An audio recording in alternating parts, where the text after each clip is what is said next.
A paz do Senhor para todos, iniciando mais uma aula prévia da Escola Bíblica Dominical, onde nesse trimestre estamos estudando sobre o verdadeiro pentecostalismo, a atualidade da doutrina bíblica e a atuação do Espírito Santo. Amados, já está publicada e nós vamos iniciar no segundo trimestre estudando sobre os dons espirituais e ministeriais.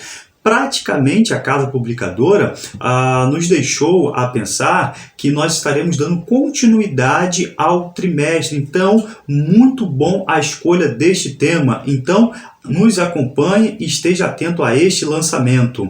Lição de número 9. Vivendo o fervor espiritual. 3 tópicos. A importância da devoção pela palavra e oração. A importância em manter-se cheio do Espírito. E tópico 3. Vigilantes contra a frieza espiritual.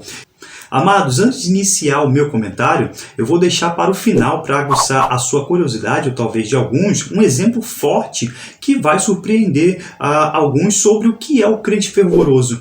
É aquele crente que é recheado de dons espirituais, onde a manifestação do Espírito Santo acontece de forma poderosa. Não é somente isso. Um crente fervoroso espiritualmente, o apóstolo Paulo, lá no versículo 21 desse estudo, irá apresentar. Então eu vou deixar de forma proposital para o final, para que você acompanhe toda a nossa matéria. Então, olha, o que você imagina por fervor espiritual?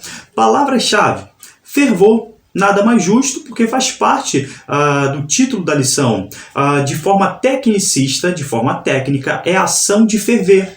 Condição do que foi submetido à fervura, ebulição, mas também trazendo a respeito de um aspecto teológico, doutrinário, fervor significa zelo ardente por coisas de piedade, da caridade, orar com fervor, ardor, entusiasmo, amar com fervor. Leitura bíblica em classe. Para que você acompanhe todo o nosso estudo, todo o nosso comentário será baseado em Efésios, capítulo 5, versículo 15 e também versículo 20. O texto áureo foi separado em Efésios, capítulo 5, versículo 18. E não vos embriagueis com vinho, em que há contenda, mas enchei-vos do Espírito. Embriagueis. Vejam esta palavra, eu quero destacar 3 palavras. Uma forma prolongada, intoxicar, estar embriagado. E também eu quero destacar a palavra contenda, danação ou perdição, desesperançado, dissolução e até um deboche. São esses os sinônimos. E também, só para nós relembrarmos, eu destaco a palavra Espírito. E nós já temos estudado ao longo do nosso trimestre a respeito do Espírito Santo. Estamos estudando sobre a pneumatologia. Então vejam, Espírito, golpe de vento, sopro, brisa. Observe, irmãos, nós vamos observar que o verdadeiro significado do segundo imperativo, qual é? E não vos embriagueis com vinho. Não é usual, preste bastante atenção nisso. Paulo não diz, seja cheios do Espírito, como se alguém estivesse cheio do Espírito da mesma forma que o outro estivesse cheio de vinho. Mas, veja o que ele diz, mas enchei-vos do Espírito. E isso faz toda a diferença, com ênfase em estar totalmente cheio da presença do Espírito ou da plenitude concedida pelo Espírito. Na melhor tradução seria, enchei-vos continuamente do Espírito. E o que isso quer dizer? É lógico que o cristão não pode continuar sendo cheio até que primeiro seja cheio em um determinado momento, como ocorreu no dia de Pentecostes, para lhe dar a iniciação da plenitude do Espírito na vida desse servo e dessa serva. É provável, irmãos, olha que dados interessantes, é provável que por trás dessa exortação haja lembranças do apóstolo Paulo das religiões místicas, das religiões que envolvia e trazia muitas situações estranhas, mas de forma proposital a respeito da carne. Tais êxtases eram caracterizados por bebida e orgia, induzidos por quem? Pela questão do vinho. A verdade prática é uma verdade teológica. Preste bastante atenção nela. Ser cheio do Espírito pode se referir tanto ao batismo no Espírito, como também à vida plena no Espírito Santo. Irmãos, a frieza espiritual, ela paralisa as pessoas. Ela revela-se na ausência da observância, destaque isso, das disciplinas devocionais. O que são as disciplinas devocionais? A lógica espiritual é muito simples. Veja essa lógica, vai aparecer aqui no nosso quadro. Se há fervor espiritual, há desejo pelas coisas de Deus. Se há frieza espiritual, há desejo e supervalorização pelas coisas carnais. Então, o que são? Como eu destaquei anteriormente, o que são as disciplinas devocionais? Oração, leitura da palavra, o jejum, a frequência aos cultos de ensinos e também públicos, e também a frequência às reuniões de oração. Queridos, viver o fervor espiritual é o mesmo que ser cheio do Espírito Santo.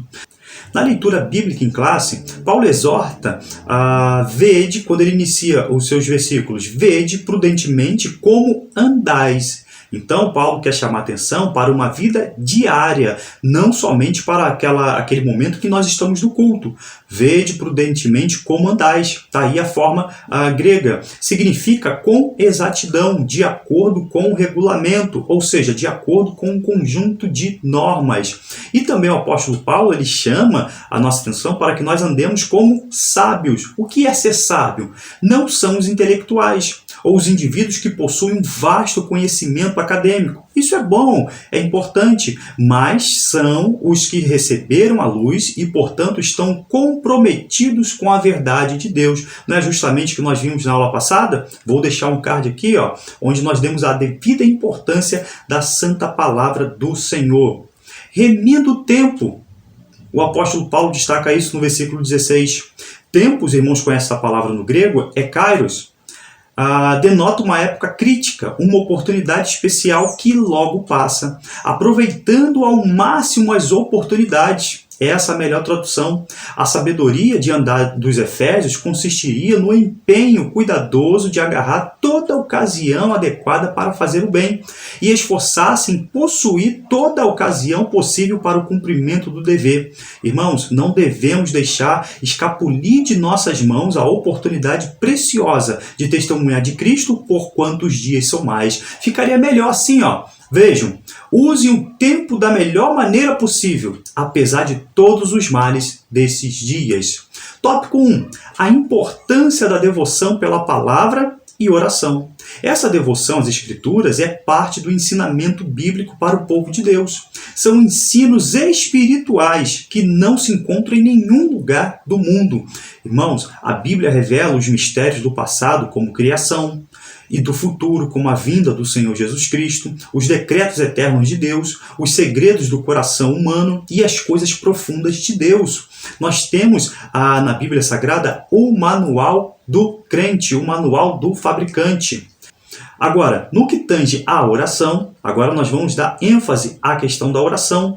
O Senhor Jesus partia do princípio que as pessoas da sua geração tinham um hábito de orar. Quando ele diz, e quando orarem, olha, não se diz assim para quem não ora. Então, se aquela geração não tinha o costume, ele deveria começar assim, vocês precisam orar. E quando vocês forem orar, mas não, eles já tinham esse costume. E quando orarem, não sejam como os hipócritas. Está aí esta referência. O judeu religioso, eles tinham o costume de orar 3 vezes ao dia. De manhã, ao meio-dia e à tarde, mas por volta da hora 9ª. Nós cristãos, nós oramos dessa maneira? Também, mas a indicação é de orar sem cessar, continuamente, vivendo um verdadeiro espírito de oração. Agora, Cristo orou? O Senhor Jesus Cristo, ele precisava orar, ele sendo Deus, mas também ele era verdadeiro homem. Então, vejam este exemplo para as nossas vidas. Eu vou citar agora vários versículos, existem inúmeros versículos, mas o tempo não permite, senão o vídeo ficaria muito longo. Vejam o exemplo de Cristo. Cristo estava em constante oração. E, despedida a multidão, subiu ao monte para orar à parte. E chegando já à tarde, estava ali só. Outro versículo, e levantando-se de manhã muito cedo, fazendo ainda escuro, saiu e foi para um lugar deserto e ali orava. Então veja que exemplo do nosso Senhor. No seu batismo, Cristo estava orando. Na escolha dos 12, irmãos, ele passou a noite inteira orando. Quando transfigurou-se, quando os discípulos pediram para que os ensinasse a orar. Então observe isso.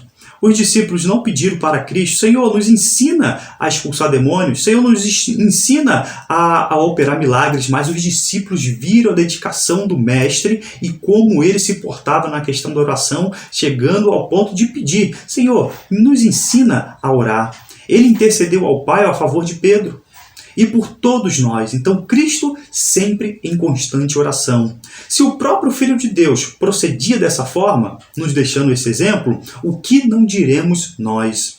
O apóstolo Paulo, que pedia oração em seu favor. Veja essa referência. E orem por mim, para que me seja dada no abrir da minha boca a palavra com confiança para fazer notório o mistério do Evangelho.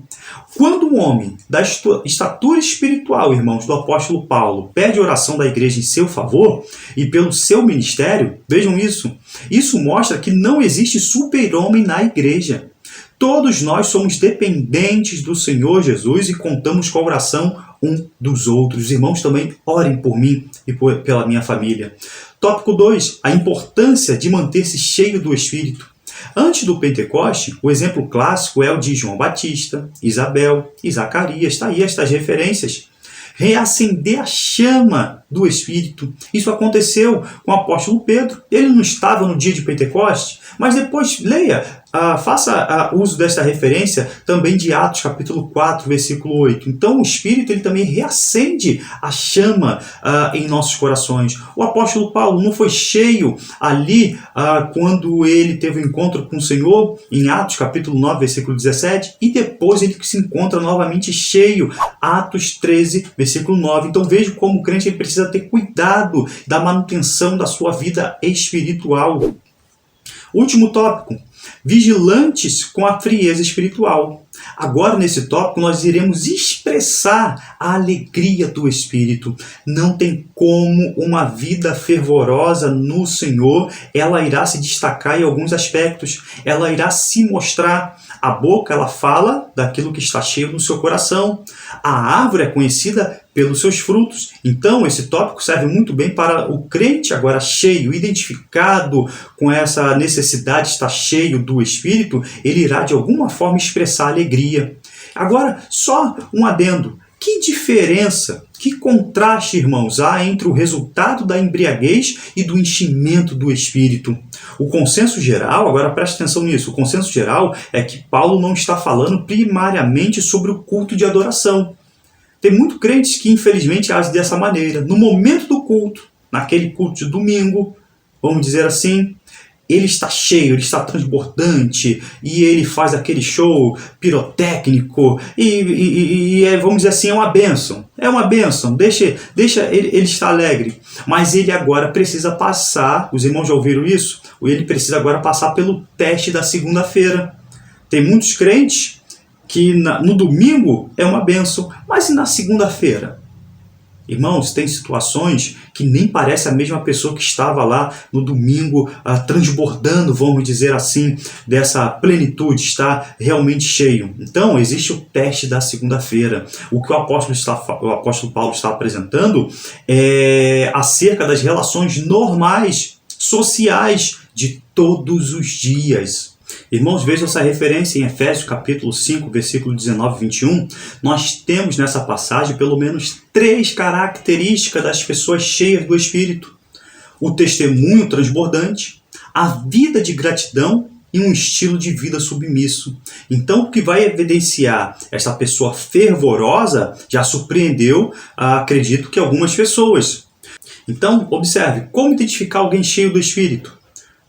Então, a sua resposta, a sua ideia está justamente naquela nossa apresentação na aula anterior, a respeito das ondas do pentecostais. A primeira onda, a segunda onda e a terceira onda.